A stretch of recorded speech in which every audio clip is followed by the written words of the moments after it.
So good morning. I am Andrea Huntington, Executive Director for Indiana Land Protection Alliance.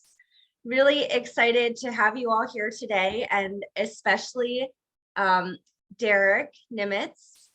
Derek has been an ecologist with the Indiana Department of Natural Resources, Division of Nature Preserves since 2004. He has protected and managed nature preserves in the Lake Michigan watershed for the past 18 years. During 2017, Derek Nimetz was appointed as a commissioner for the Little Calumet River Basin Development Commission. That's a mouthful. He lives in Porter County, Indiana, with his family at Moraine Nature Preserve. So Derek, thank you so much for being here today. I think everyone can already see your slideshow, so I will kick it off to you, but thank you so much for joining us this morning. Well, thank you, Andrea. So yes, my name is Derek Nimetz, and I do work for the Indiana Department of Natural Resources. This week is my 18th anniversary full-time for the Division of Nature Preserve. So I am so happy to be here speaking to you all. And I have a presentation that is titled Caring for Your State Dedicated Nature Preserves and Conservation Easements. And I am new to Zoom and giving virtual presentations, so I appreciate your patience. The slideshow is going to be about 30 slides, and I'll be happy to answer any questions near the end. But I'm going to go ahead and get started with this. So wish me luck. And we're going to go to the very first slide. And I'm going to say thank you. Thank you to all of you. You are here because we share common interests. We want to protect our high quality natural areas. We want to conserve, preserve, and protect our natural resources here in Indiana. So my first slide is the who's. I generally have a presentation that goes who, what, where, when, and why, and that's how today is going to go. But the who is us. On the left side of your screen, you're going to see Division of Nature Preserve staff out at Springfield Fen Nature Preserve in LaPorte County. And somehow I captured a photograph where nobody's looking at the camera, and we are all talking individually in small groups about how to manage our natural areas. But the reason I put this on here is because we can't protect and manage our highest quality natural areas and conservation easements without you. So on the right side of the screen is Synergy. It is the Nature Conservancy along with staff from the Division of Nature Preserves at Indiana Dune State Park for a 3-day workday. And we love working with our partners. We appreciate.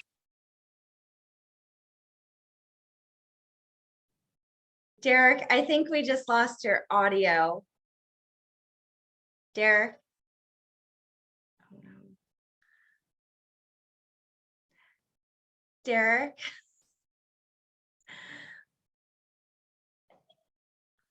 Is we, the Division of Nature Preserves, have 8 regional ecologists scattered throughout the state. And we are an amazing team of natural areas managers, and we want to work with you. So the reason I put this up here is because you all have conservation easements and dedicated nature preserves in a variety of regions throughout the state. And if I start with the map, Mr. Rich Dunbar is in Northeast Indiana. We have a new regional ecologist that you all may not be aware of, Mr. Ryan Smith.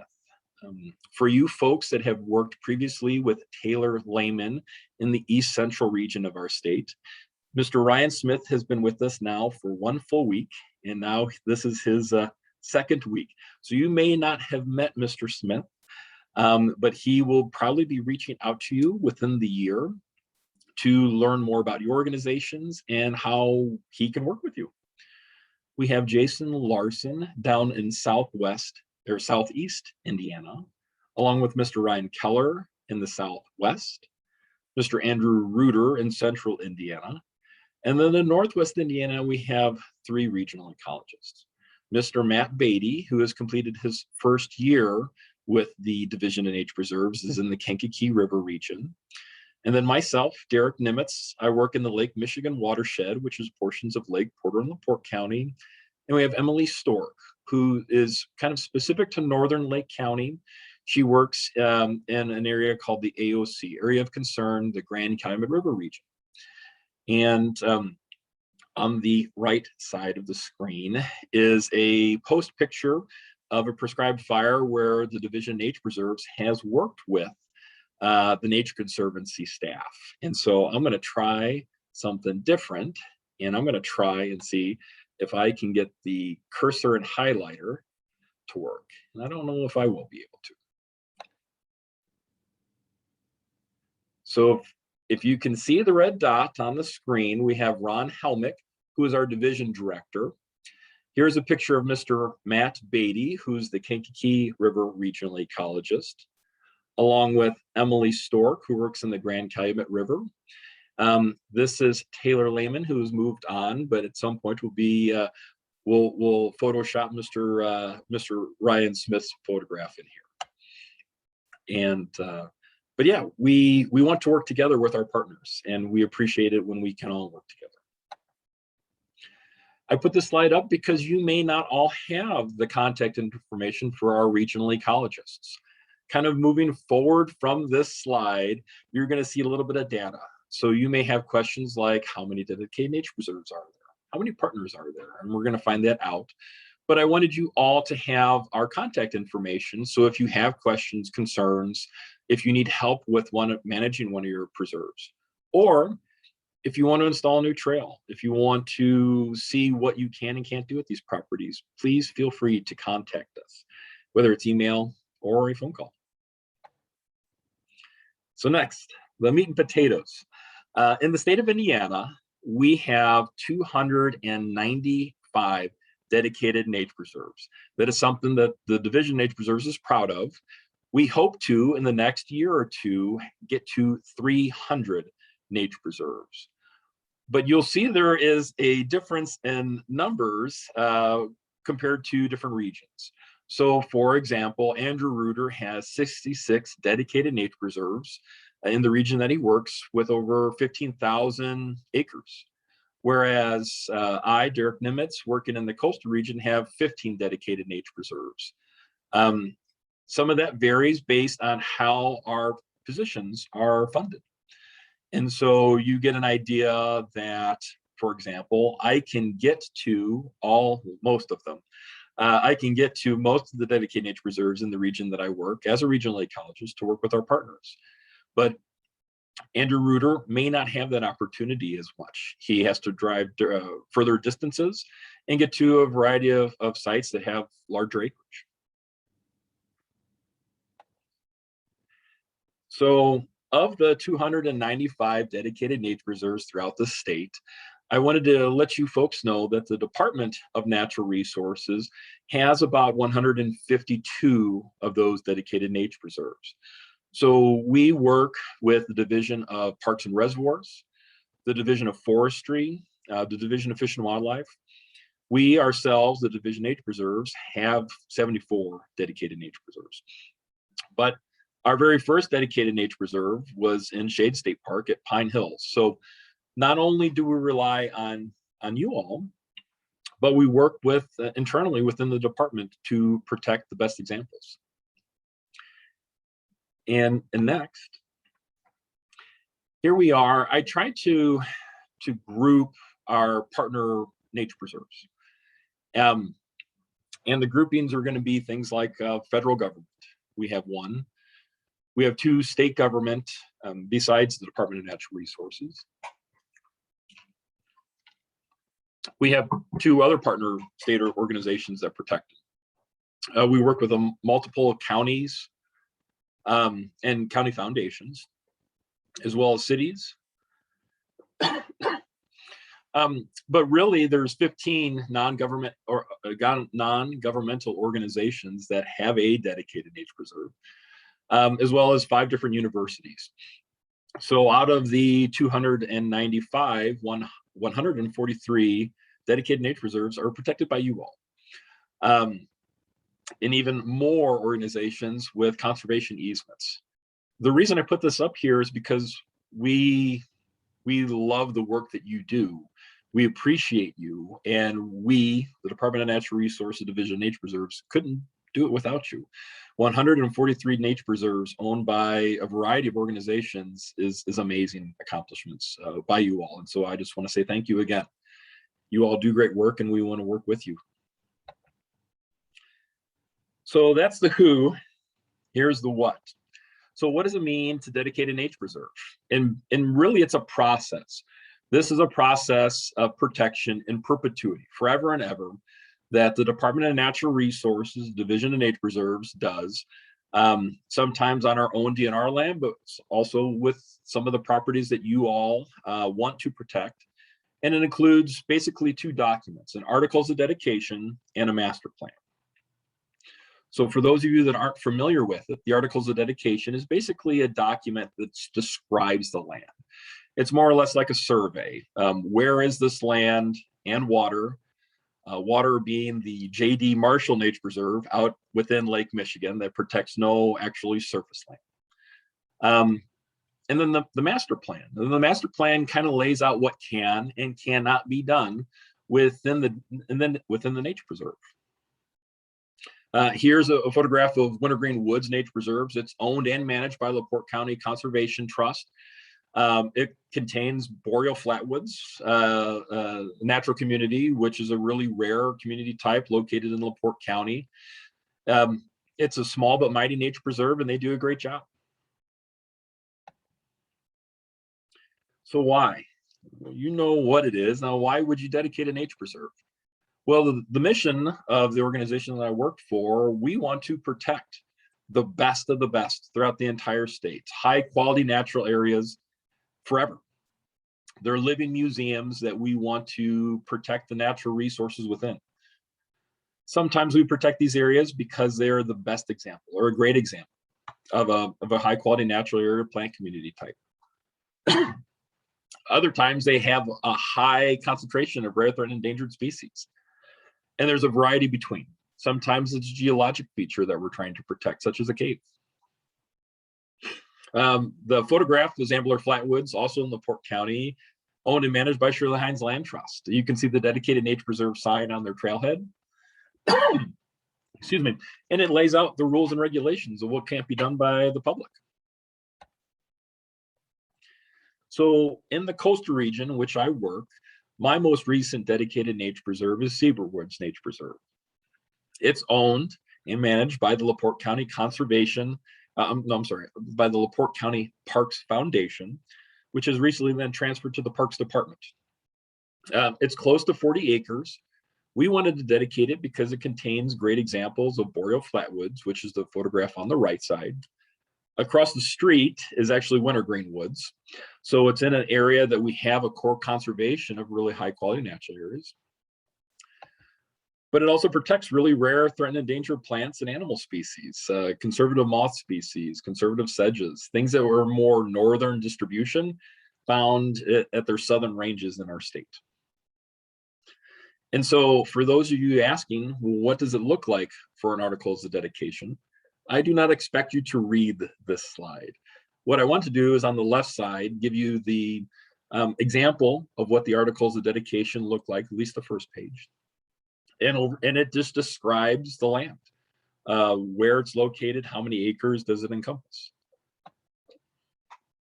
Next is the master plan. So that's the second document, and it lays out what can and cannot be done on the property. And so this is just giving you an example. I have seen some master plans for some of our early dedications as a front and back paper. So very few rules and regulations, but those words are mighty. Where I've also seen some that have lots of rules and regulations, and it depends on the landowner and what we talk about before dedication.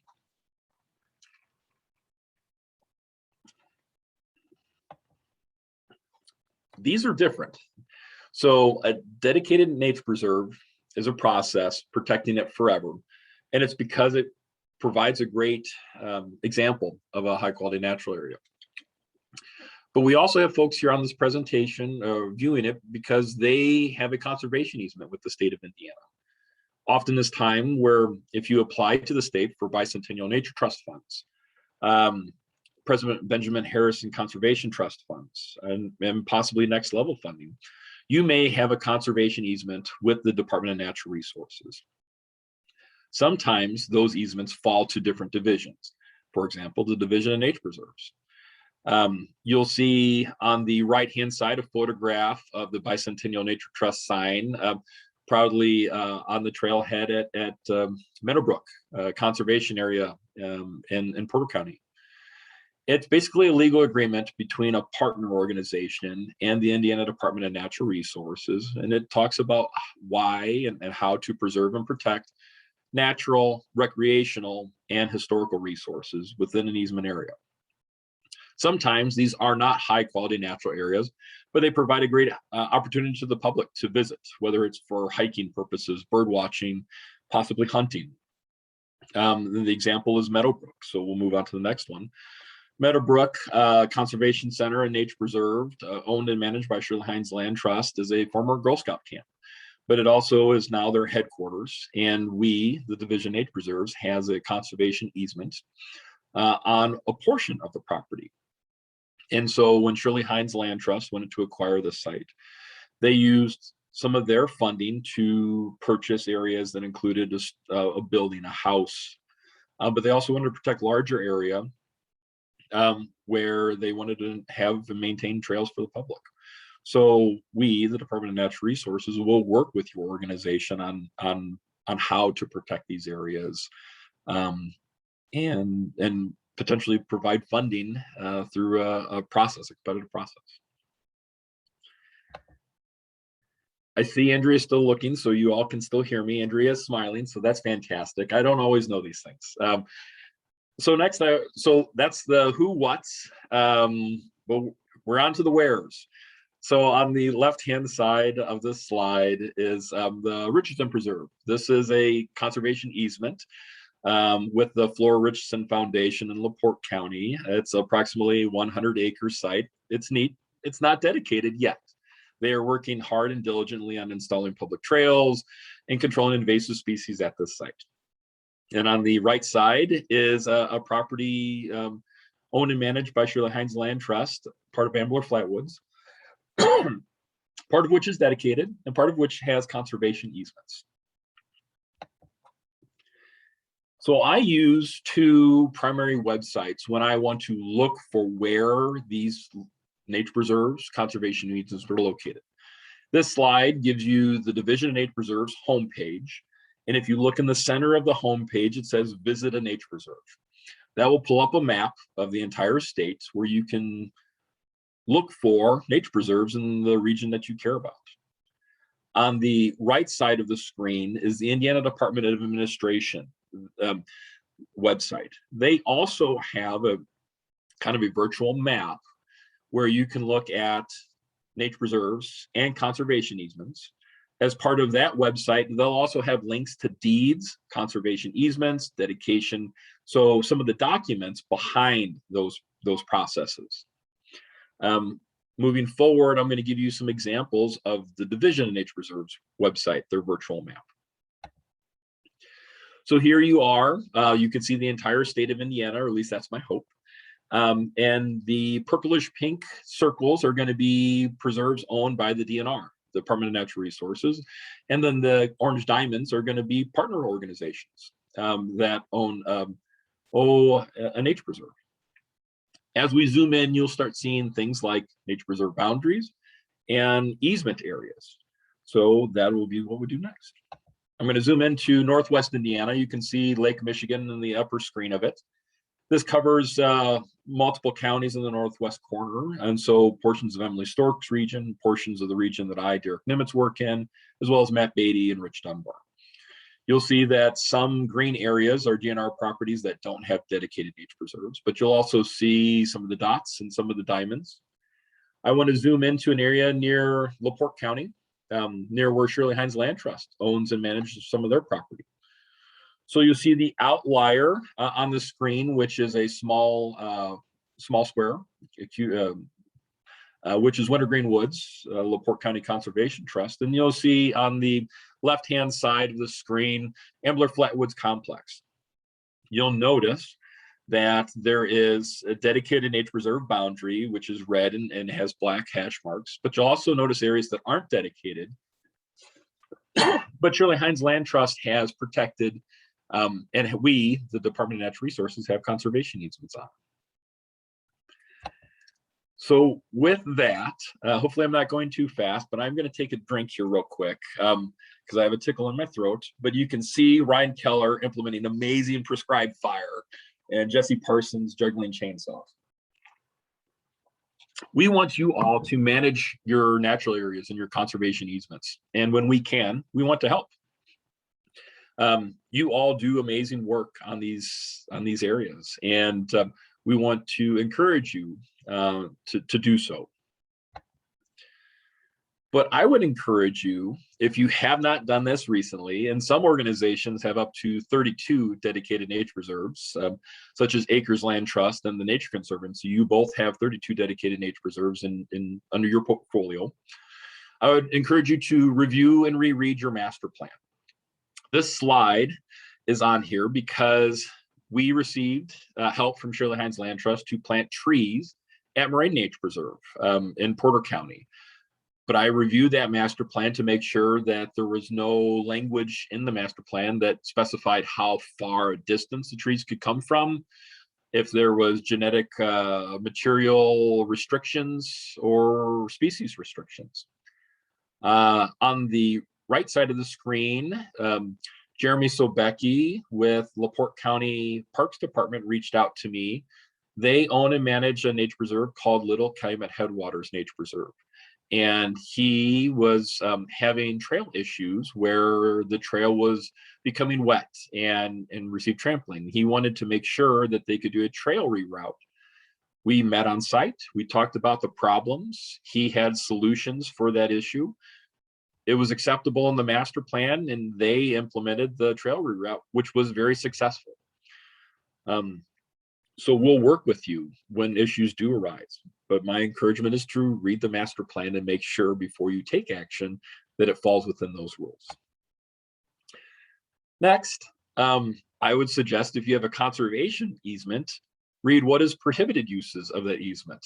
So for example, on the right-hand side, maybe no off-road vehicles, maybe no new easements or trails.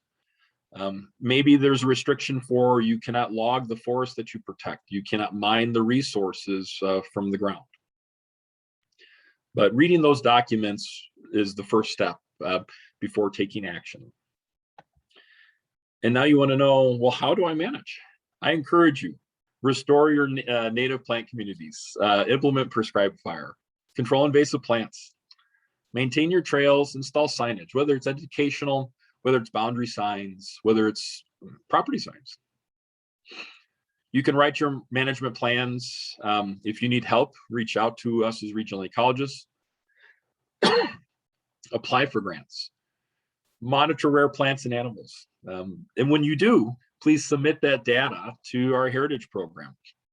I'm a regional ecologist, but we have a heritage program with Scott Nomstanik, who's our state botanist, Wyatt Williams, who's our state ecologist, Matt Wyrick, as well as Taylor Davis. So we have, teamwork even within our division. So I would encourage you, if you find rare species, please report that to our program.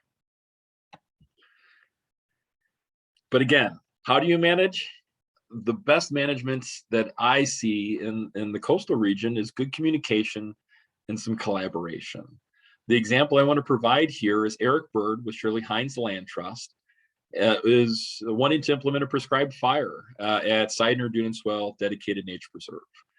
Here he is giving a briefing. That's the good communication. He let us, the Division Nature Preserves, know ahead of time that he wanted to do this and that their organization could use help.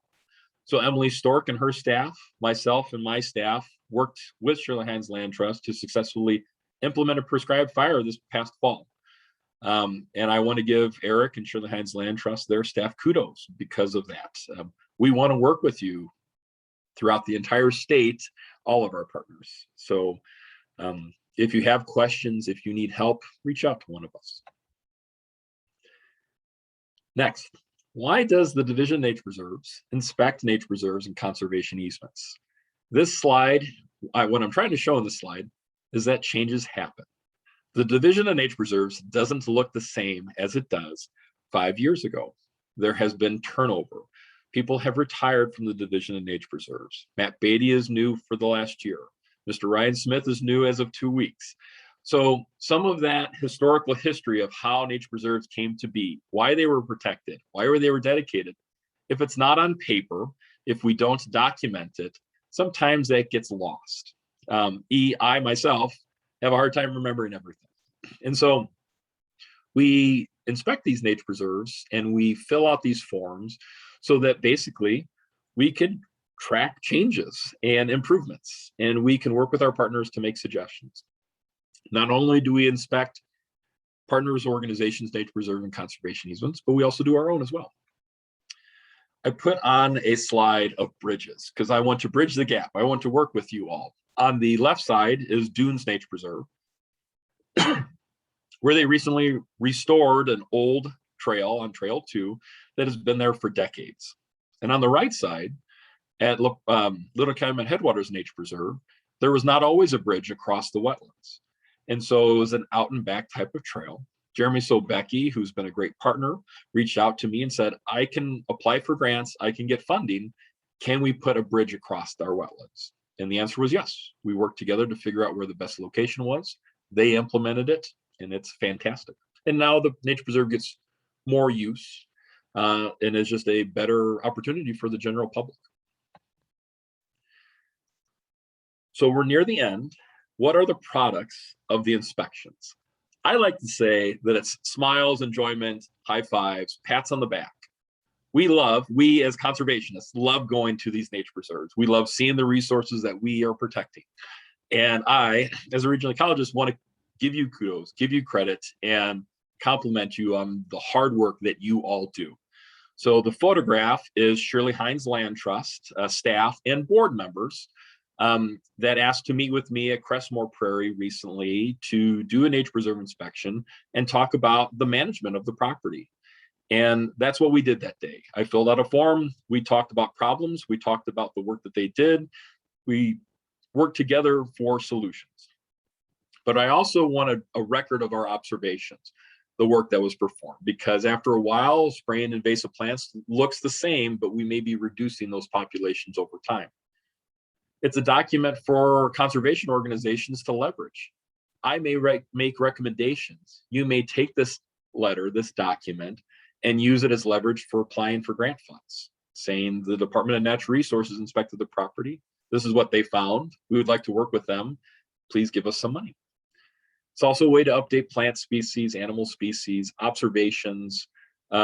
Ideally, these inspections lead to better quality natural areas moving forward, and it strengthens our partnerships. This here on the left-hand side is an example of a dedicated nature preserve site inspection. It's a one-page document. We talk about observations, or I document observations. So this one is for Wintergreen Woods Nature Preserve in LaPorte County, owned and managed by LaPorte County Conservation Trust. We talk about some of the work that has gone on out there.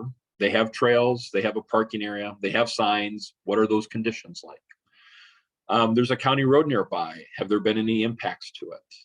We talk about offsite issues, whether it's drainage, whether it's farming. Maybe the farmer is having negative impacts with drift from herbicide application. That happens in our state. We'll document that. I might see something cool that maybe hasn't been documented or seen there for a while. So I want to put those notes in there. I'll then reach out to that organization and give them my inspection. Ideally, you all could join me, and I welcome that. But that's not always the way that it works. You all are busy. So if you want to join a regional ecologist on a nature preserve inspection, reach out to them and let them know that. And we'll try to schedule that. Sometimes it's just me by myself, making observations, making recommendations, and reaching out to you all. So with that, I feel like I've spoken quite a bit. I'm at a point in the presentation where if Andrea can figure out how to unmute folks, I'm happy to answer any questions you all may have.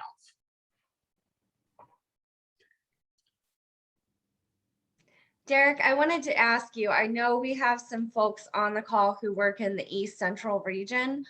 Would you be able to share your slides and or the contact page? So Andrea, I see you talking, but unfortunately I can't hear you. Oh, no. Can everyone else hear me?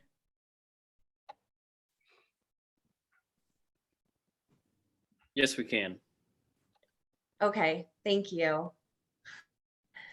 Derek, if you can see, oh shoot. So what if, because I can't hear you right now, what if I look in the chat, and if you have questions, I'll read the question and then I'll try to answer it. Would that work?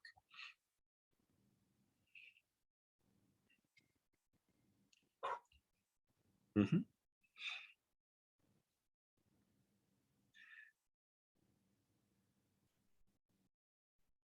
Yes. So I see some questions about sharing contact information, and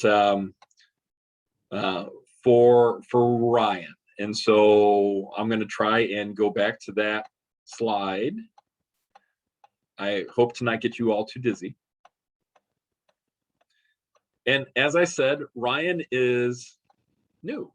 And so he is still learning our own Department of Natural Resources processes, and figuring out what the job is. But I'm happy to share that with you, and you can reach out to him. So this is the slide of all of our contact information.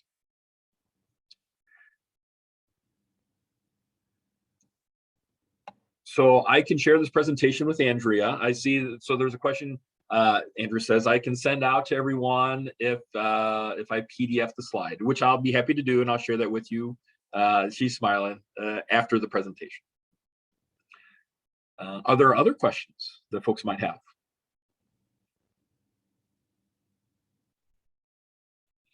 And if you do have questions, I'm reading the chat.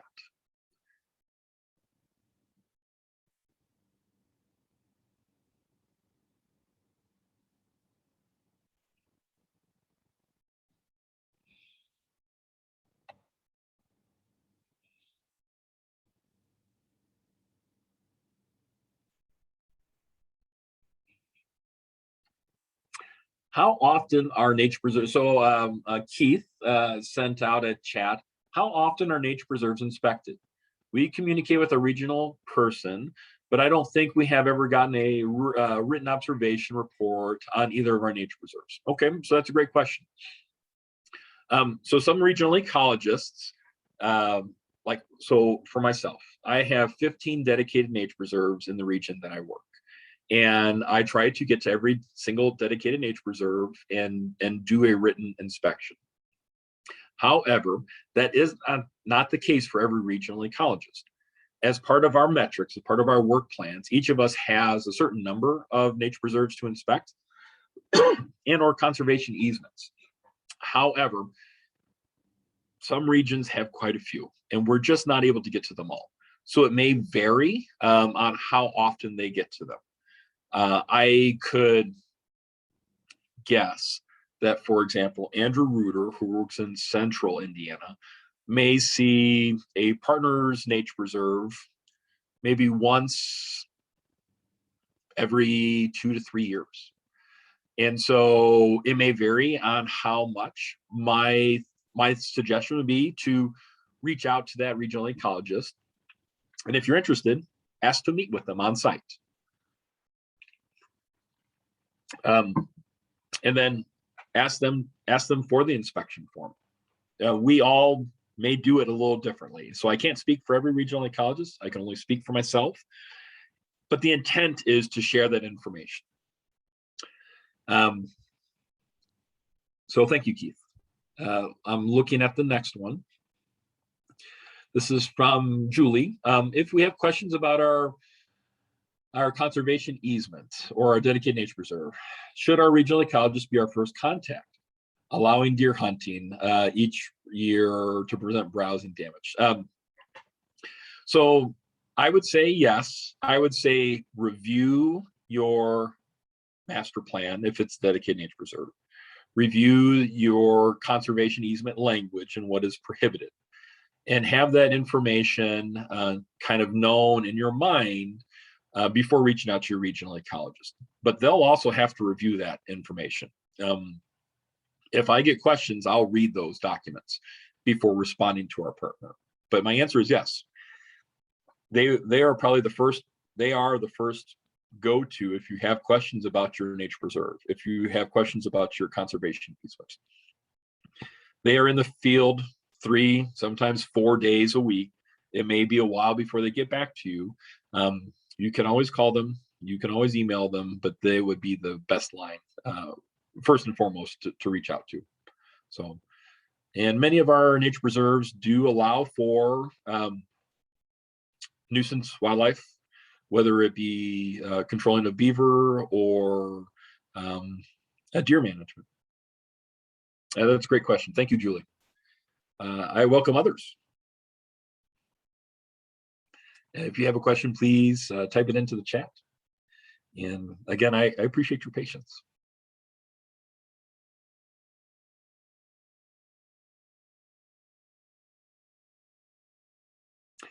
Can conservation easements be changed? Looks like Amber. So Ambler has a question. Can conservation easements be changed? You know, that's a great question. I don't know that conservation easements can be changed. However, I will make you aware that the Division of Nature Preserves is working on, this is the first year where we're doing something called a change of use. And I'll give you an example. Meadowbrook, which is the headquarters for Shirley Hines Land Trust in Porter County, has multiple conservation easements based on land that they have protected there. And this year, they reached out to me, so I'm responsible for those conservation easements. They reached out to me and said that they want to make changes to portions of the property. They want to install an ADA trail. They want to improve their parking lot. They want to improve an amphitheater that was currently on property and enhance and improve upon it. When I reviewed the conservation easement, they had those rights within that language. And what I did is I met on site with the property manager. I reviewed the conservation easement language. I agreed that it was appropriate use for that property. And then I drafted a change of use letter giving permission to them to make these changes based on the language currently in the conservation easement. That letter then got up to our Division of Nature Preserves director, Mr. Ron Helmick. He reviewed the letter, signed it. We sent it then back to Shirley Hines Land Trust. They implemented those changes recently. And that was all within 1 year. And so, although that might necessarily be changing the conservation easement, they wanted to change portions of the property that the easement occurred within. Excuse me. Thank you, Amber. Next, Keith. Are master plans ever reviewed and advised as the property changes? Master plans aren't changed. Are they reviewed? Yes, they're read. And so, for example, at Coulter Nature Preserve in Porter County, Shirley Hines Land Trust has this as a dedicated nature preserve. They, in the past, have had a problem with deer, and they hunted the property to reduce the deer. They haven't been seeing that change. They haven't been seeing the deer problem as much recently, and so they stopped hunting. But in order to start that process of hunting and reducing the deer's numbers, they had to review the master plan, as well as the Division of Nature Preserves did, and make sure that that's appropriate use based on that document. But the master plan does not change. At least that's never been my experience. Thank you. I see John says, do you ever work with organizations that have no state or federal money links on the preserved land? Yes. That's a great question. Tomorrow, I'll be meeting with the city of Hobart. They've asked for technical assistance on some of their native landscaping. They're trying to improve some of their best management practices in the city. And I've been requested to visit with them and give them some guidance. So yes, it has nothing to do with the grant, it has nothing to do with the dedicated nature preserve. We want good people doing good work. And if we can help you, we will. Great question. Thank you, John. Are there other questions? If you do, please type them into the chat.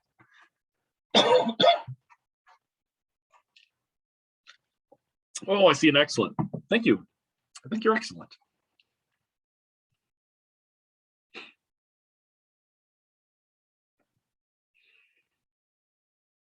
Again, I'll say I'm not sure if I'm the problem as far as the technology goes, but I appreciate your patience.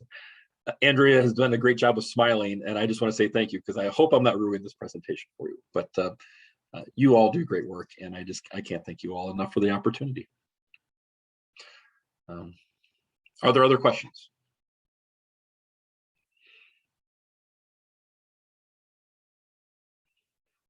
Oh, Andrea, thank you. Final questions.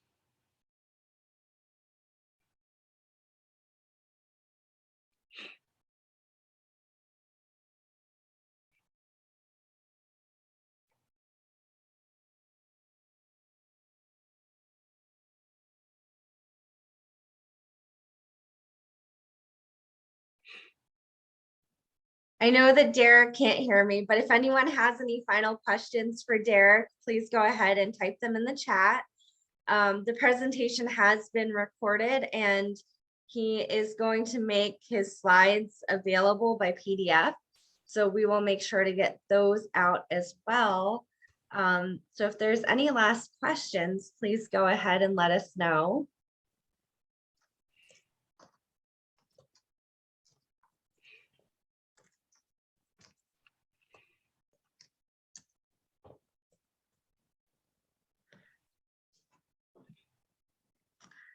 All right, well, thank you everyone for joining us this morning and for all of your good questions. Again, the slides will have the contact information. So it sounds like there are some, Ryan is new. So especially if you're in the East Central region, be looking on the lookout for that contact information in the slides. But otherwise, thank you all so much. I'm going to type thank you to Derek since he can't hear me.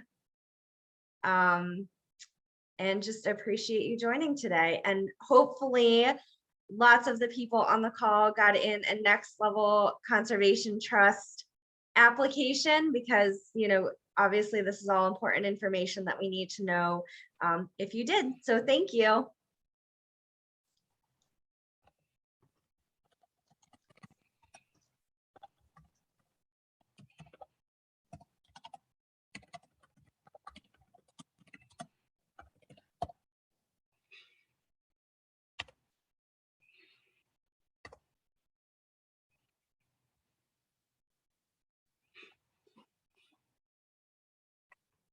Thank you, everybody. I really appreciate you.